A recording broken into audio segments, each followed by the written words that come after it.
Colonial TV.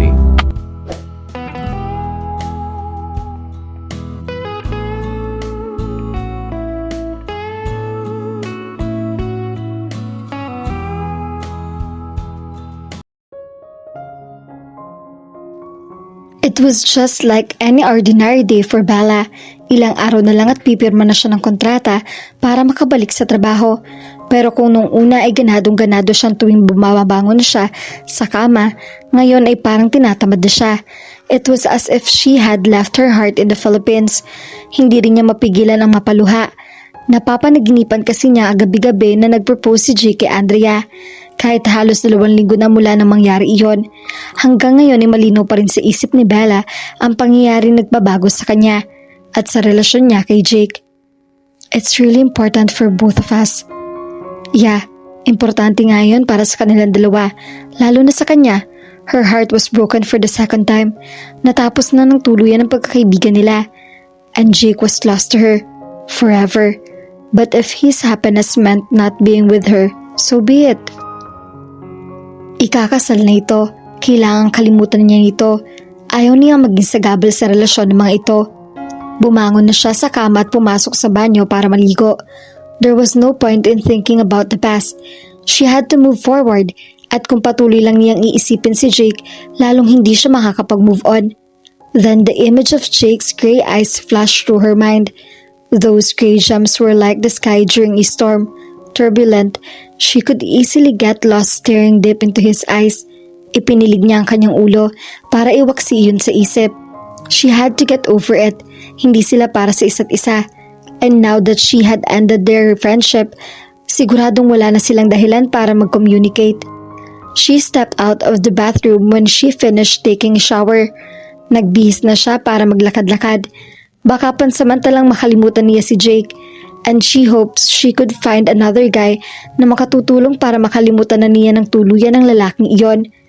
Ilang sandali pa'y lumabas na siya ng bahay para maglakad-lakad. She needed to get away. Kung mamumubok lang siya sa kwarto niya, palagi lang niyang iisipin si Jake. And true enough, taking a walk helped her a bit. She had another chance to enjoy Singapore scenery. Nang mapagod siya, tumigil na siya sa riverside. Pinanood niya ang pag-agos ng tubig at napangiti siya nang maalala niya si Braden. Kamusta na kaya to? Hindi na niya ito nakikita bago pa siya umalis ng isla. Naayos na kaya nito ang problema nito sa ama nito? Sana naman. She smiled. Muntik na siyang mapahiyaw nang biglang may humakap sa kanya mula sa likuran. She had never heard of any rapist roaming around the streets of Singapore mula nang makabalik siya roon. Dapat dinala niya ang pepper spray niya. She glanced around. Mukhang hindi naman bothered ang mga tao sa kanya. Parang masaya pa nga mga ito. May nakikita pa siyang nakangiti sa kanya. What's with these people? I've missed this feeling. Napasinghap siya. Kilala niya ang boses na iyon at pakiramdam niya muling timubok ang puso niya. Jake? Pasensya ka na. Ngayon lang kita nahanap. Humigpit ang pagkakayakap nito sa kanya. It was as if he was scared of losing her. Scared of losing her? Kailan pa? Anong ginagawa mo rito? Hindi ba ikakasal na kayo ni Andrea? Tanong niya rito. She felt like crying again. Damn, stop talking about that woman. Ayaw na nga makakarinig ng kahit ano pang bagay na may kinalaman sa kanya. He seemed angry. Natahimik na lang siya. Sinundan kita rito para itama ang mga maling akala mo. Patuloy nito. Natigilan siya. Anong maling akala niya? Nantangkain niyang bumitaw rito para tigilan nito. Pinigilan siya nito. Please, just hear me out first. Huwag ka munang umalis, he said in a pleading voice. Bumuntong hinga siya. Pinagbigyan na lang niya ito nang ipupulupot na niya ang kamay nito sa katawan niya. Kahit anong mangyari, huwag ka munang lilingon hanggat hindi ko sinasabi sa'yo. Baka hindi ko masabi lahat ang dapat kong sabihin. Nahihiya ako sa'yo. Let's just stay this way. Bago pa siya makapagtanong, nagsalita na ito. Okay, to begin. Bumuntong hininga ito bago nagpatuloy. I love you, Bella. I've loved you ever since high school. Napasinghap siya sa narinig. He had loved her since high school. Hinayaan niya ito magpatuloy. Pathetic.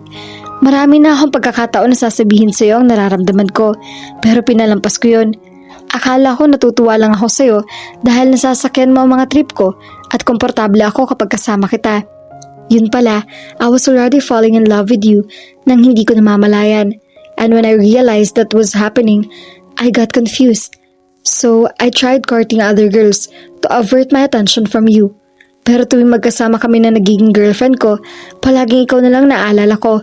And I was trying to convince myself na dapat hanggang kaibigan lang ang turing ko sa'yo. Pero wala pa rin.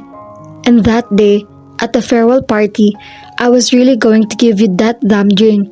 At sasabihin din sana kita ng I love you. Kaya lang nahulog ang sising at umatras na naman ang tapang ko ng mga oras na iyon. Nang tumakbo ka, I thought you didn't like me. Nahiya ako sa'yo noon and I felt something that was new to me. At natatakot ako sa nararamdaman ko. Kaya lumayo muna ako para makalma ko ang sarili ko noon. Paliwanag niya. Was it the spark? Tumango siya. He sighed. Pareho lang tayo. Alam mo bang sinundan kita nun sa restroom ng mga babae? Gusto ko sanang isigaw sa'yo na I love you o pasukin kita roon. Kaya lang baka may ibang babae roon at sila makarinig. Natawa siya. Kahit gusto niyang lumingon, hindi niya magawa. At habang nag-iisip ako kung itutuloy ko ang plano ko, nakita ko naman si Andrea. Ewan ko nga lang kung ano pumasok sa isip ko at sinabihan ko siya ng I love you. Maybe, out of frustration ko sa'yo, sira talaga ang ulo ko noon. Yeah, sira ulo ko talaga hanggang ngayon. Sang-ayon niya rito. He laughed. I know, kaya nga umabot tayo sa ganito. She wanted to see his face. Tila narinig na naman siya nito at binitawan na siya. Agad siyang humarap dito at nakita na nakangiti nito mukha. That's better, she thought. He was smiling at her with such tenderness and love. Pero mas maganda palang nakaharap ka habang nagtatapat ako. He cupped her face at masuyong hinalikan ng mga labi niya. Nang maghiwalay sila, niyakap uli siya nito at hindi na niya pinakawalan pa. Ipinulupot na lang niya ang kamay niya sa baywang nito dahil hindi niya abot ang balikat. Marami ka pang sasabihin sa akin, Jake. Bitin ako. 10 years ago pa yon. Kumbaga, antigo na. Pag-uusapan na natin ng present. Parang puputok na sa kasiyahan ng puso niya. It was such a wonderful feeling. Love was the ultimate cure for the pains of heart, especially when it came from the person who was willing to heal and take care of it. Tumawa si Jake. Okay, saan mo ako gusto magsimula? Nag-isip siya at nang maalala, sumimangot siya. Bakit mo ako iniwan sa restaurant? Sa lover? Tumango siya. Tumikim ito. Nagulo mo kasi ang isip ko. You don't know what sort of hell I was going through all the time. I wasn't expecting that you'd wear that very sexy dress. It really suited you. Muntik na nga tayong hindi matuloy sa restaurant. Namula siya nang maisip ang ibig sabihin nito. I had to get away, to calm myself, or else I would have taken you right there. I even used my cell phone as a prop. Pero ang sabi ni Naomi, nagagantihan kita? Sorry about that. Sinabi ko sa kanya na balak kong gantihan ang nag-order ng mga pagkain sa restaurant niya. Galit na galit kasi ako noon. Ayaw pa niya sabihin kung sino nag-order para sa akin. Kaya nang dumating ang report ng private investigator ni Brayden, I was so surprised to find out na ikaw pala ang little troublemaker na nanggugulo sa akin. Pabihira ka. Ikaw naman ang nakinabang pero ginawa mo pa rin sa akin yon. Dahil sa revenge mo, nagkasakit ako. She pouted. He just gave her a peck on her forehead. I'm sorry about that. Na makabalik na ako sa restaurant, wala ka na. Sinalubong pa ako ng sampal ni Naomi. I explained everything to her at nagmamadaling umalis sa Louvre para hanapin ka. Hindi ko na alam na kasama ka na pala ni Brayden. But I was very thankful kasi pinsan ko ang una nakakita sa'yo at ang sino mang tambay. Pero huwag na nating sabihin sa kanya na ako ang nag-iwan sa restaurant. Baka mabubog niya ako kasi ipinangako niya na gagantihan niya ang taong may ginagawa nun. It was her turn to grin. She really couldn't believe it. So, nagmumukmok pala ako ng walang dahilan? Nope. There was a reason, Bella. Iniwan kita and I've never given an explanation for it until now. Hinalikan nito ang noo niya. At ang laki kong tanga kasi hindi kita nirandahan kaagad gayong alam ko na mahal mo naman ako. Tanga ko talaga. Paano? Busy ka kay Andrea. Nayamot siya nang maalala ang pangyayaring iyon. Umiling ito. I wasn't referring to that time sa isla. Ang tinutukoy ko ay nung nagdideliryo ka. You were saying my name and I love you nang maulit-ulit. About 27 times. Nakangiti pa nga ako noon habang niyakap kita. Hindi na siya nagulat doon. Habit na niya ang mag-sleep talk kaya ayaw niyang nakikitulog sa ibang bahay kapag ganon. Nabilang mo yun? Tapos natutuwa ka pa sa kondisyon ko? Ibang klase ka rin pala. Napailing na lang siya.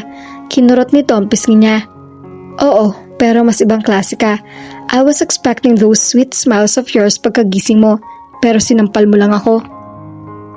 She stuck her tongue out. Kasi galit pa ako sa'yo at distracted ako ng katawan mo. Siguradong tinalo na kita noon at inulan ng halik kung hindi ako galit sa'yo. Di ginahasa mo na sana ako. Okay lang naman sa akin gahasain mo ako. Ikatutuwa ko pa yon. Yeah, right. Kaya pala nung si Andrea ang humalik sa'yo, hindi ka man lang pumalag. Oh, Andrea, halata ang galit sa boss nito na naningkit pa ang mga mata. That woman, sinira niya ang engagement natin. You mean? Yeah, may iritasyon sa boses nito. I was planning to propose to you. I asked for Leabel's advice sa pagpropose. Asked Michelle to prepare the rose petals, Heather to set up the restaurant, and the management to tell the people not to leave the hotel at that time. Everything was perfect. Ikaw na lang hinihintay. Kaya lang dumating si Andrea at sinabing mahal pa niya ako. When I told her I was planning to propose to you, niyakap niya ako and kissed me. Iyon ang nabutan mo. I was trying to detach myself from that leech. Kaya lang malakas ang kapit. Jake wore the same disgusted expression as Brayden na mag-usap sila noon sa restaurant, and just like before, she couldn't stop herself from laughing. Laugh all you want, pero inis na inis pa rin ako, lalo na nang hindi mo man lang ako bigyan ng pagkakataong makapag-explain. Natahimik siya. Nagpatuloy pa ito. I was so depressed at that time, at kung naging lalaki ka lang, Andrea, I wouldn't punch the lights out of her. She ruined my proposal and I was almost lost you. Wala na ang galit sa mga mata nito habang nakatingin sa kanya. She could only see love radiating from them. He had such expressive eyes, and Bella wondered if that was the reason she fell in love with this guy. It couldn't be. She loved him for being him. She loved all of him, from his strength to his weaknesses. Surely cannot say you love a person if you can't even accept his flaws and acknowledge his capabilities. You once said you can't be my friend, Bella. You're right about that. But I can't forget about you. Just thinking about it makes me crazy. I love you and I'll show you how much in the next years of our lives. Humiwalay ito sa pagkakayakap sa kanya at may dinukot na maliit na kahon sa bulsa ng pantalon nito. Binuksan nito ang kahon pagkatapos ay lumuhod sa harap niya. Tumambad sa kanya ang isang napakagandang singsing. Papayag akong hindi mo na ako maging kaibigan kahit kailan. On one condition. Marry me and be my wife. She couldn't help but smile. 2 kondisyon yon. Ngumiti lang ito. He's so handsome. Isinuot na nito ang singsing sa daliri niya. At wala talaga akong choice. Bakit? Kokontra ka ba? Tumayo ito. Sino ba may sabing kokontra ako at nang masuntok? He grinned as his lips descended on hers. She already felt complete. She didn't have to wonder anymore whether Jake loved her or not. The answer was evident. Not in his words, but in his actions. Kung noon pa sana niya napansin niyon, hindi aabot ng ganun ang love story nila. But those events had strengthened their relationship.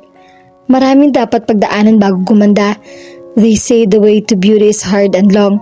Ang masasabi niya, ewan, all that mattered was Jake and her. Sila lang, saka na lang ang iba. They would have their time, soon.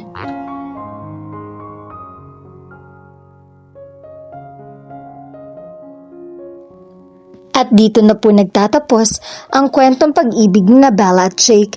At lagi po natin tatandaan, maaaring magmahal ka ng iba, pero ang unang pag-ibig ay lagi may espesyal na lugar sa puso mo. At sa tamang panahon, may isang tao magpapatunay sa iyo kung bakit ka para sa kanya at kung bakit hindi ka para sa iba. At sana po ay may nakuha kayong aral at inspirasyon sa kanilang pag-iibigan. At muli po ay samahan at suportahan niyo po ako sa mga kwentong pag-ibig na ibabahagi ko sa inyo. Maraming salamat po. God bless and stay safe.